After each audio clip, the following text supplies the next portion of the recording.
La petite fille des montagnes dans les montagnes, où le soleil brille avec force, il y avait une petite fille appelée Heidi. Elle était une orpheline, séparée de ses parents à l'âge d'1 an, et élevée par sa tante qui lui avait toujours demandé de vivre avec elle. Mais la tante avait trouvé un nouveau travail à Francfort, et elle devait partir bientôt. Elle avait décidé de confier Heidi à son grand-père, qui vivait dans une petite maison au sommet de la montagne, appelée le chalet de l'Alpe. Heidi était une petite fille curieuse et pleine de vie, avec des yeux bleus qui brillaient comme les étoiles dans le ciel nocturne. Elle avait une petite robe verte et des chaussures rouges, qui la faisaient ressembler à une petite fée des montagnes.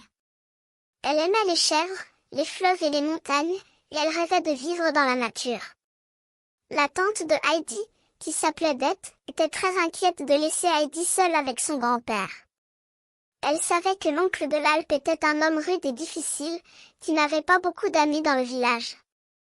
Mais elle ne voyait pas d'autre solution, et elle avait confiance en Heidi.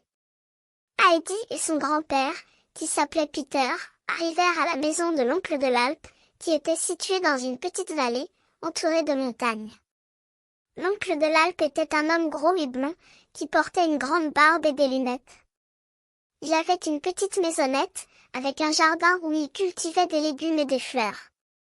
Heidi était surprise de trouver ce petit monde, si différent de ce qu'elle avait connu jusqu'alors.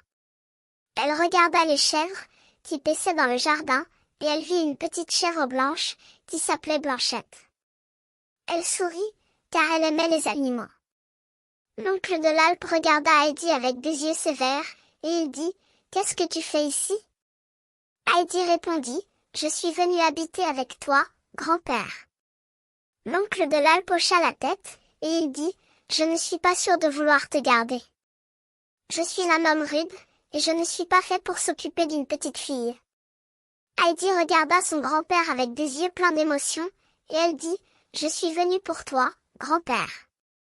Je veux vivre avec toi, et je veux t'aider. » L'oncle de l'Alpe regarda Heidi avec des yeux qui semblaient se radoucir, et il dit, « D'accord, petite fille. Je vais te laisser rester avec moi, mais tu devras travailler dur et être sage. » Heidi sourit, car elle savait que cela allait être un grand défi pour elle. Mais elle était déterminée à faire du mieux qu'elle pouvait, pour vivre avec son grand-père et pour apprendre à l'aimer.